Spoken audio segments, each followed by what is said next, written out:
Ladies and gentlemen, whoa, geez, that's loud. Well, now that that's all concluded, I can thank you again to our VIPs and our country representatives. My name is Jason Shin. I will be your master of ceremonies for the Apparel Textile Sourcing Seminar Series. That's just a fancy way of saying I'm going to introduce the speakers and make a joke here or there, and hopefully you guys laugh. So without any further ado, we're running a little bit behind schedule, but as we do in the apparel industry, we make it work. So we're going to go ahead and get started with our first panel.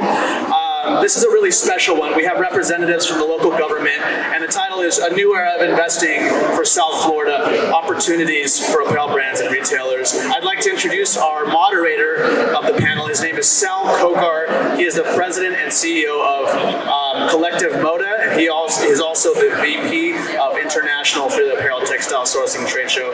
Please welcome Sal Kokar.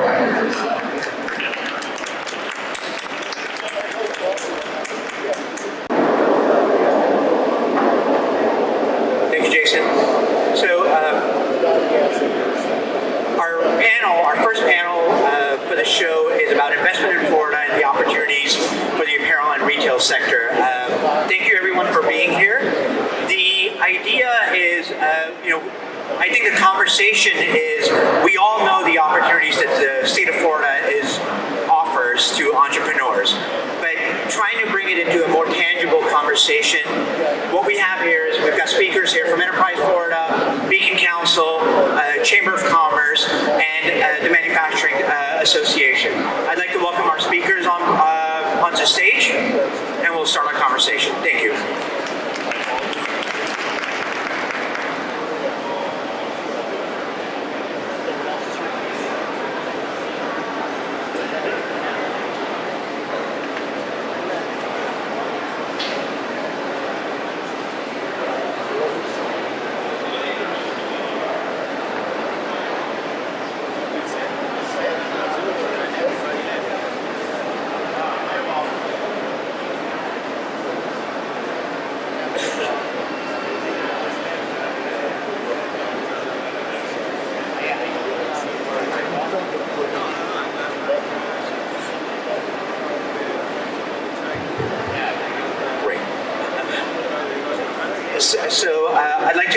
I'd like to take a moment and allow everyone to introduce themselves and the organizations that you're from, and then we'll get into what the source of the organization is, what the core mission of the organization is, and then we'll get into the conversation. Joe? Good morning, everyone. My name is Joe Polenovich. I am with Enterprise Florida, the trade and investment promotion agency for the state of Florida. We do a lot of different things, but our mandate is essentially twofold in two core areas. One is we assist existing Florida companies to grow through exporting, and secondly, we work to attract investment into the state of Florida, both from other U.S. states and other countries, which results in job creation here in the state of Florida. We are the statewide umbrella economic development organization, and we work through a network of partnerships, including with the entities represented by my friends here on stage. Thank you. Matt? Good morning. Matt Rocco with the South Florida Manufacturers Association. We've been around since 1961. We represent all of South Florida, technically 8 counties, spanning from as far south as Monroe, up through the Treasure Coast area. Miami Dade County, Broward County, and Palm Beach County being the largest 3 counties in our territory. So we serve about 6,000 manufacturing companies. A lot of you in the audience may not realize that there are 6,000 manufacturing companies in South Florida, but statewide there's about 20,000 or so.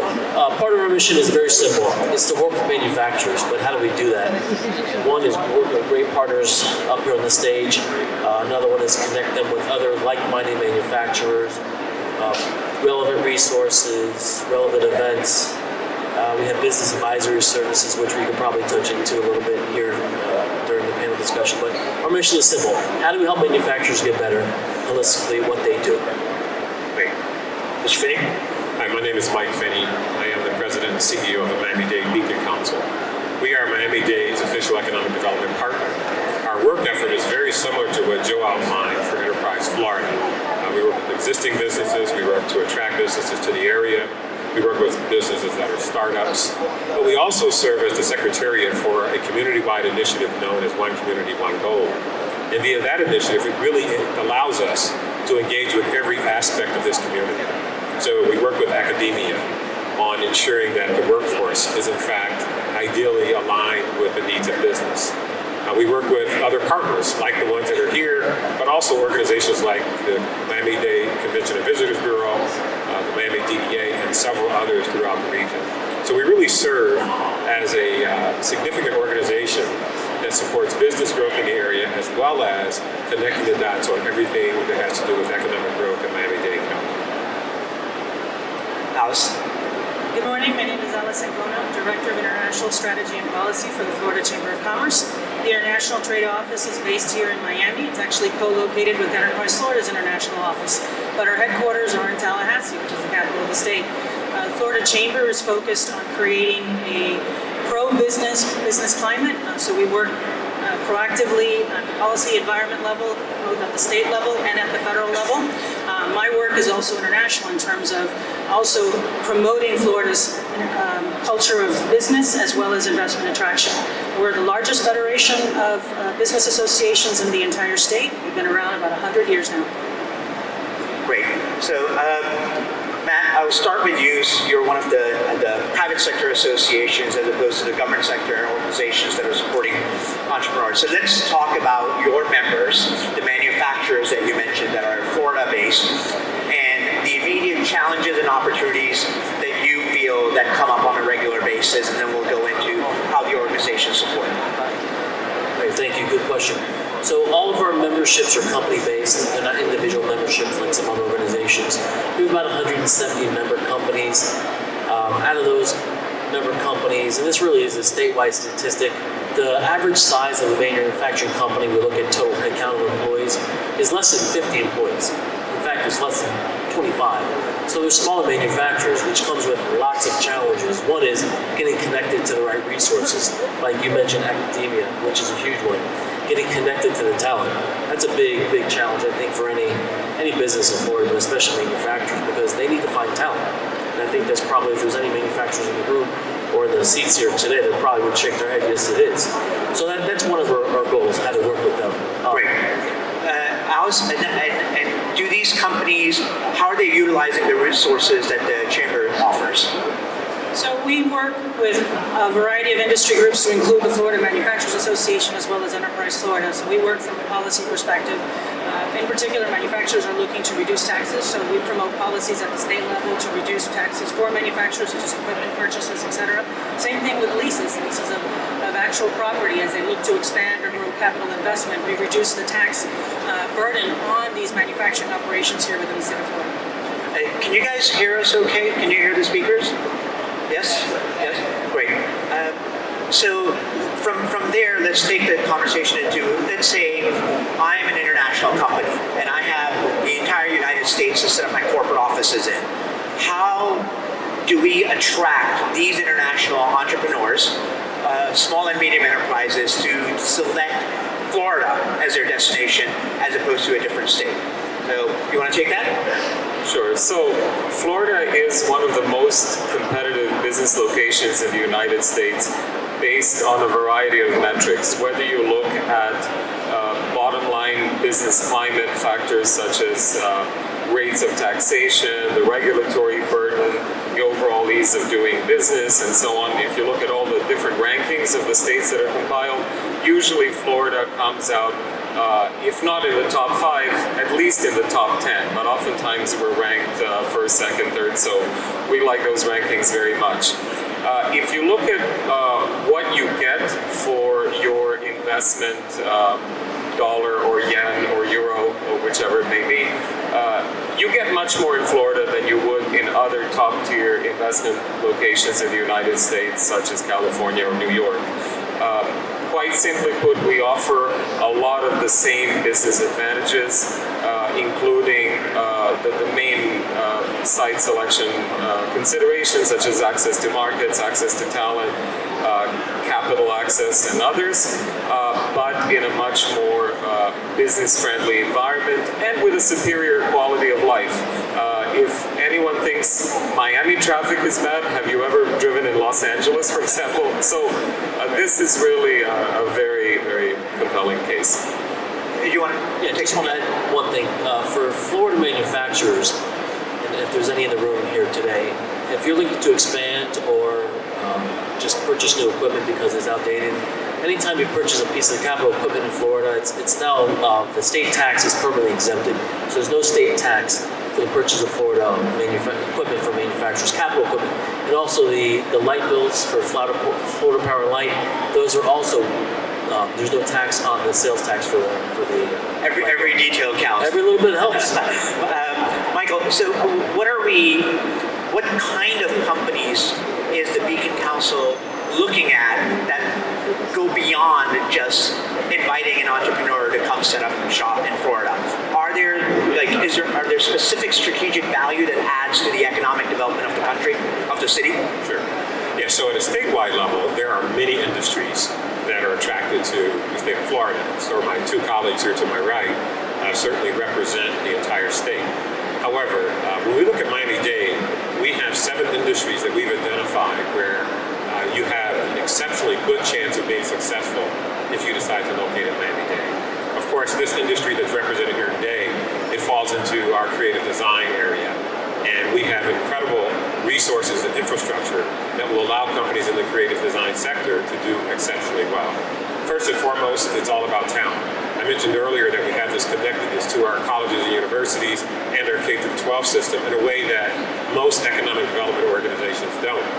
We have what we call our Academic Leaders Council, and we work very closely with the presidents of all of our colleges and universities, as well as the superintendent of schools, to really communicate directly what the needs are of business as we're out talking to companies around the world.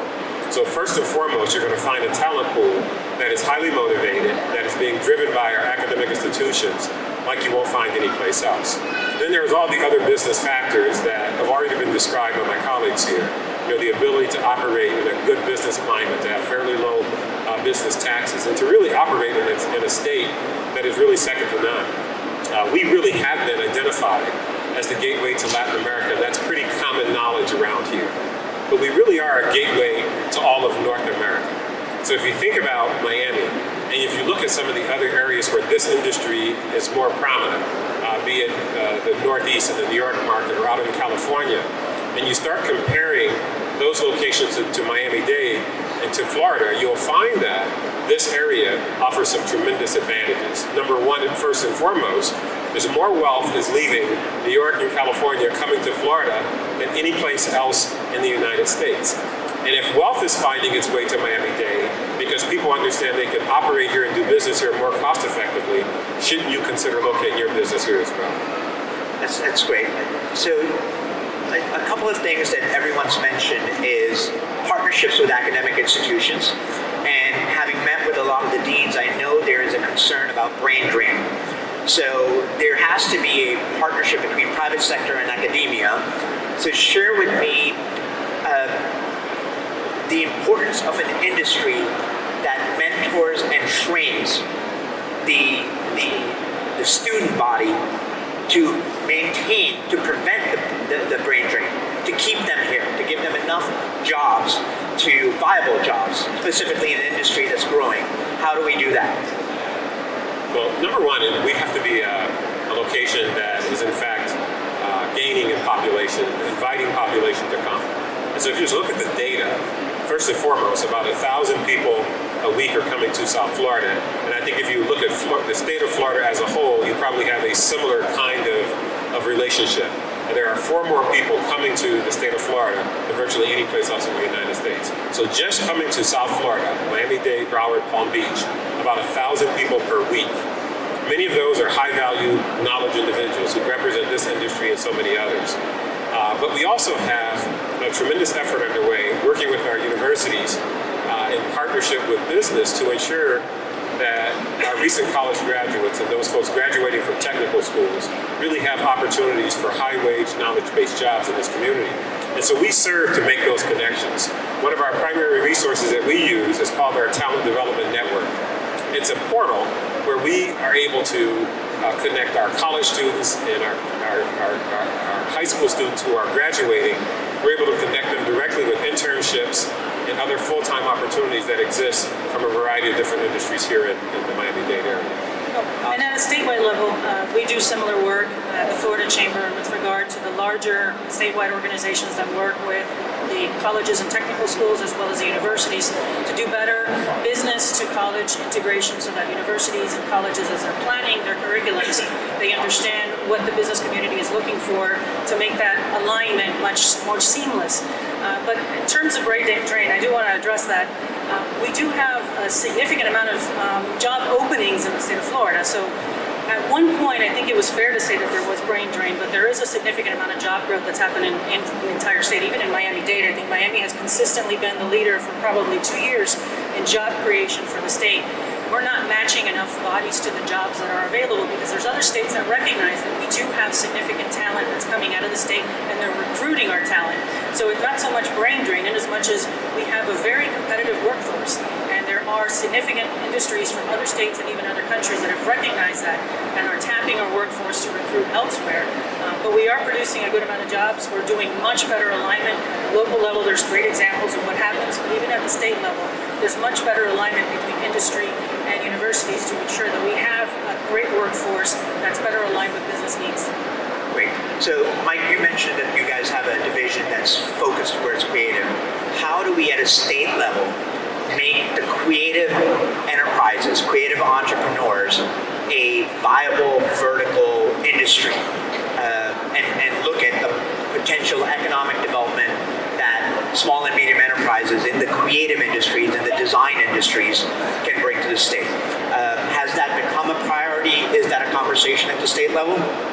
So, for analytical purposes, we group creative services under the broader category of professional services. I know in Miami-Dade, because the industry is so concentrated here, they actually single out creative as a standalone vertical. We look at it more broadly as a part of professional services because if you think about it, it isn't just the design, it isn't just the supply chain or the distribution, it's also the finance that goes with it, and so it's an integrated web of relationships. How do we help them? 2 ways.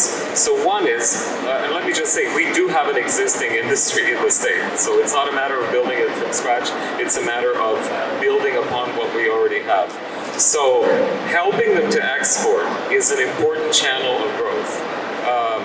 There are a lot of market opportunities in the domestic market, but what is available overseas is exponentially greater. We are home to only 1/20th of the world's population, the United States is. So obviously there's literally a world of opportunities out there. And then secondly, attracting additional companies in the sector, then you get what economists like to call agglomerations or a clustering effect. The more companies you have in a given industry, the more of them want to be here or feel that they need to be here.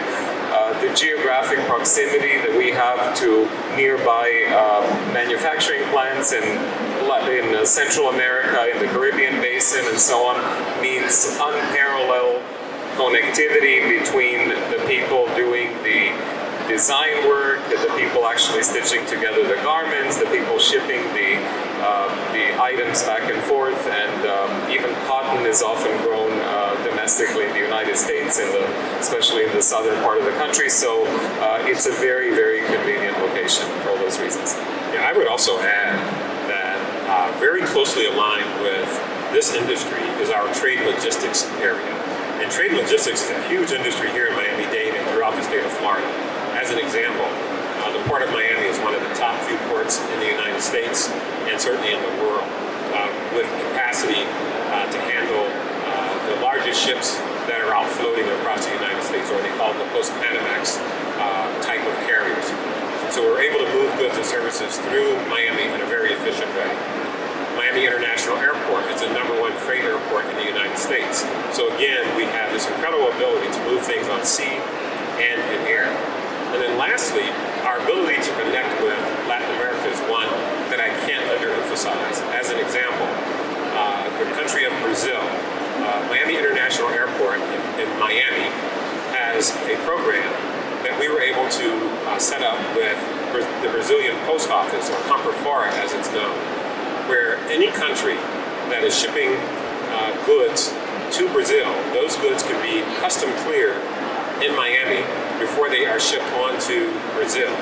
And then they go directly from the Brazilian post office right to the end user's location. So all kinds of e-commerce, there's a huge advantage that we have in moving goods and services through Miami into Latin America and into Brazil in particular, but frankly throughout the United States, because we have these two wonderful assets, those being the Port of Miami and MIA, that moves an incredible amounts of goods and services, and it's directly connected to this industry. So it makes moving your goods and services far more efficient than you're going to find virtually any place else in the United States. I think it was brought up earlier, and the opening speakers also touched on it. We do have a pretty significant trade integration with the Caribbean and Central America, which are also production centers. Not only are we sending in cotton, but we're also sending somewhat assembled product that goes into the region to finalize and then come back.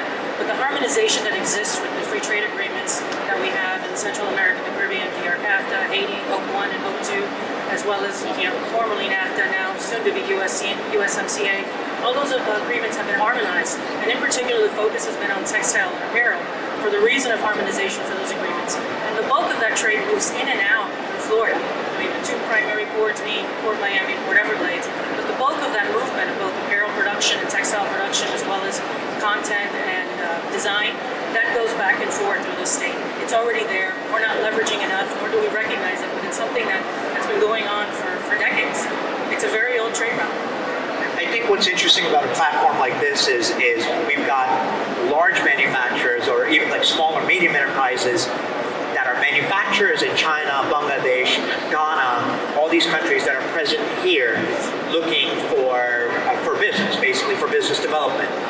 The opportunity is that there is a connectivity that one can create between the entrepreneurs here, between the manufacturers there.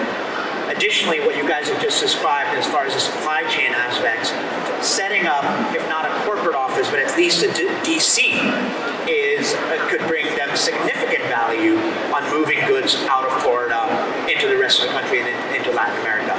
And as far as small manufacturers that Matt, you were talking about, there's a real opportunity for them to see how to scale up. Is that something that you see your organization members wanting to do, get into best practices to get the larger volumes? Yeah, that's correct, Sal. A great point, because I mentioned in my introduction that we have business advisory services. So part of our mission is to help our manufacturers get better at what they do. I mean, they're producing a lot of product. Their revenues are high, even though they're smaller companies in terms of the people doing it. But through automation and other things really helped. So we'll work with our manufacturers really holistically. We'll take a look at their growth plans, their growth challenges, any new product lines they want to develop, and we'll get in there and get our hands rolled up, or our sleeves rolled up, and our advisors will get in there and develop that plan with them. But not just give them the plan and say go do it. They'll actually charge their team, stick with their team, follow it through. So just to give you an example, there's a company here in Miami. I can't say the name just for confidentiality, but there's they manufacture some really high-end products. So our business advisor went in, walked around with the leadership team and the strategy team, and just observed and saw something in the corner and asked what that was. And they said, well, it's a product that we can't figure it out. We've had consultants come in, 2 or 3, couldn't figure it out. We don't know what to do. Our particular advisor has experience in electrical engineering, mechanical engineering, and said, give me some time. Let me take it home. Let me figure it out. He signed an NDA. So he brought it back and said, here, it works. And they go, what do you mean it works? He goes, here, this is what you want to do. So he worked with their engineering and design team to get it installed in their product. End result was they showed best in class in some European trade shows. Their sales went up by $1 million on that product. So we're really having an impact on our companies that really have that true challenge and need for growth and resources that they just don't know where to go to find it. So what I've seen over the last 20 years living in New York is how sample making in New York City moved to Brooklyn, how denim manufacturing and washing moved to LA. And just small sectors turned into, $20, $30 billion industries in these states. What can Florida do to ignite that level of interest, where we all know New York and LA are great states, but how do we bring businesses that are, that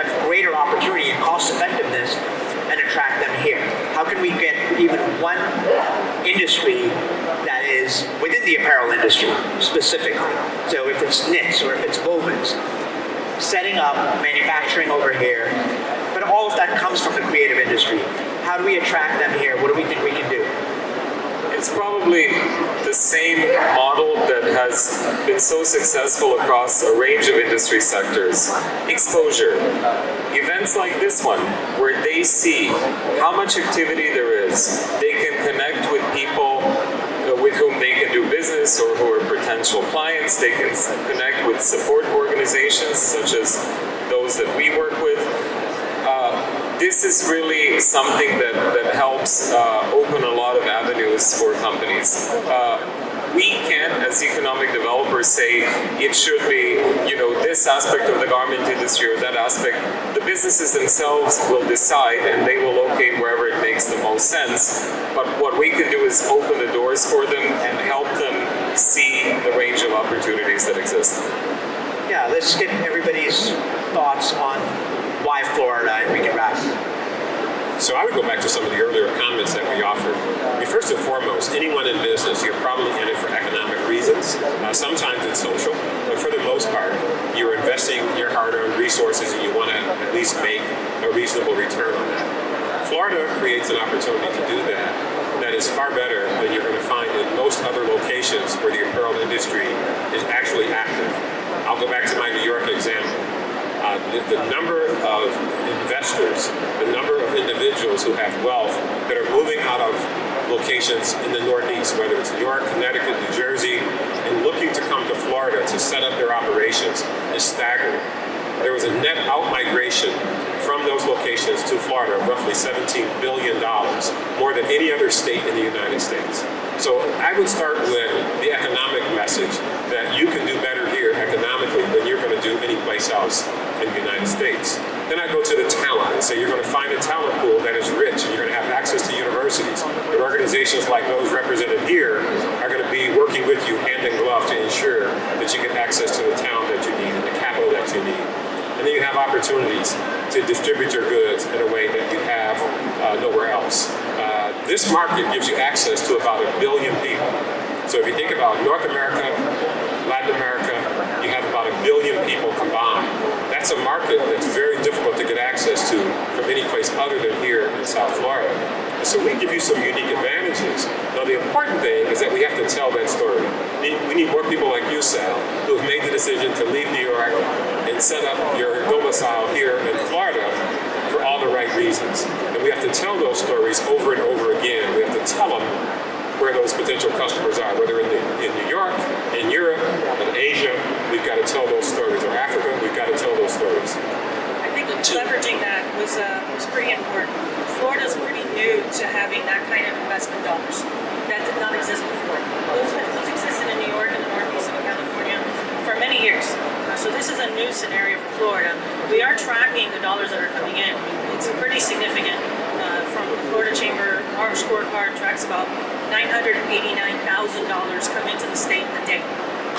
That's a lot of money that comes in a day. And you guys hear that? That's close to $1 million a day. So that comes in every day.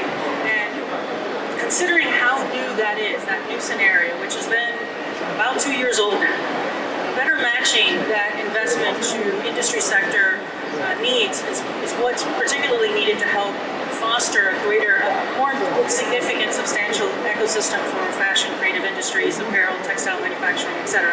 But you've said it, Michael, you've said it, Joe, it is promotion and marketing. And at the end, that's been missing. As a state, we've done a great job promoting tourism. We've not done a great job promoting industry, even though it is pretty substantial. I mean, we're $1 trillion economy. Were we a country, it would be a G20. We don't say that. I don't think Florida recognizes that it's at that level. Our economic size is about the size of Mexico. That's a fairly sizable economy, but that's not something that we recognize as a state internally, nor do we promote or we talk to. We're a market unto ourselves. We have 21 million residents in the state of Florida. That's a lot of people. I have 125 million visitors that come in. Those are people that are coming here to buy. They're consumers. You add those two together, we would be the 10th most populous country in the world. In any year for the state of Florida. That's a market that we're not promoting, we're not talking about. Never mind the billion market access, which is Florida. And to Sal, some other resources. As we mentioned earlier, it's a business-friendly state, tax advantages. But through Enterprise Florida, there's trade missions, so existing businesses here can receive grants for these trade missions and dollars back. For existing workers, when you're trying to develop your pipeline and your talent, your existing workforce, there's training grants there that will reimburse sometimes 50, 75%, 90% of the training costs. So there's a lot of opportunities to help companies train and develop talent and new skills and things that are relevant. So local career source offices are great. The Career Source Florida statewide entity is great as well. This, for me, it's a myth-buster panel. We have a ton of money coming in. We have 125 million visitors. That's a very significant number. So I think the takeaway here is focusing our communication and our marketing around the economic development that's happening here and how entrepreneurs and enterprises can take advantage of that. Fair enough? I'd love to take a few minutes and take some questions from the audience. If you guys have any, please raise your hand and we'll get a mic to you. Any questions?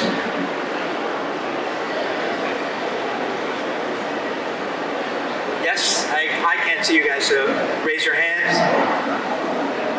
So I'm going to bring a mic around back there. So who was it that needed the question? Sir, Let's you raise your hand. No, nobody? One over here, okay. Hi, it's so honored to meet you guys today, and I want to ask you a question about like how the local industry joined forces to promote the industry like in the local place. Do you understand my question? Yeah.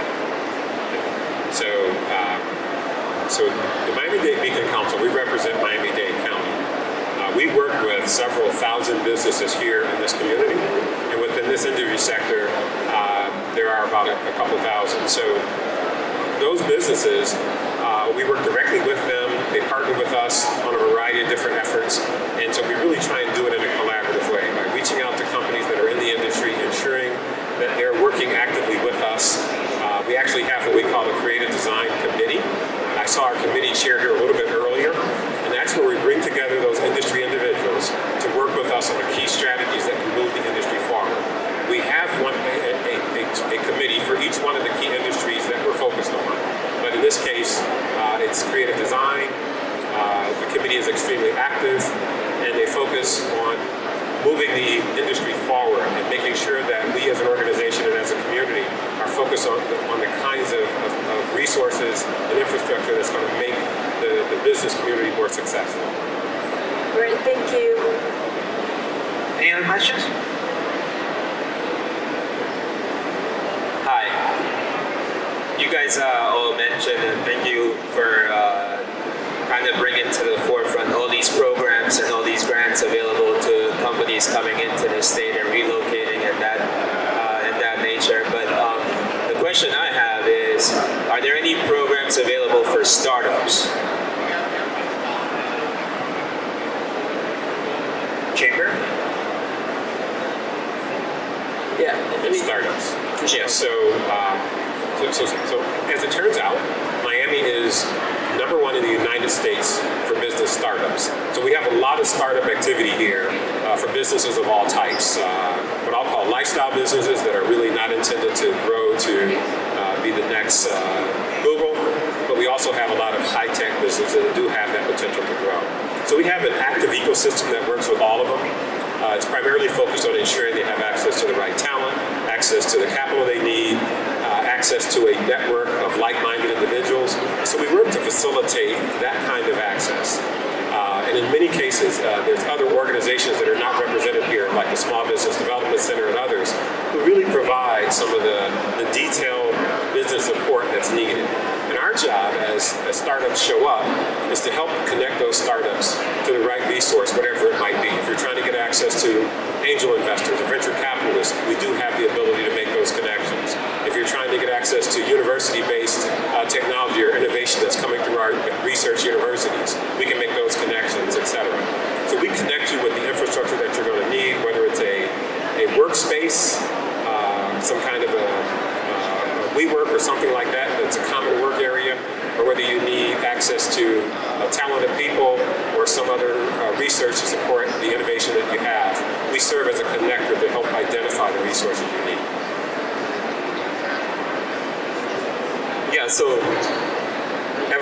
Michael just said, so just add a couple of points. So there is a small business development center in every part of the state of Florida, including here. They're typically co-located with the universities or centers of higher education. Also, there is a dedicated entity called Grow Florida, growfl.org, I believe is the address, that also works on helping startup companies and second stage companies grow. So those are some resources you can look into. Visit also the Enterprise Florida website because we provide a variety of links there. I know some of the colleges have incubators as well, another organization, so there's incubators out there. I think at the end of the day, as entrepreneurs, government organizations, chambers, trade organizations are great for resources and connectivity, but they're not going to solve all your problems. They're for research and connectivity. At the end of the day, you've got to look at what the private sector is doing. There have been a large number of co-working spaces that have come about in South Florida over the last 5 or 6 years, way too many, and they've evolved into education, they've evolved into mentorship, they've evolved into investment platforms. So it's really availing what the private sector is doing and supporting it and understanding what's made available through the public sector. I think we're going to wrap this up. I'd like to thank all our panelists and thank you everyone for being here.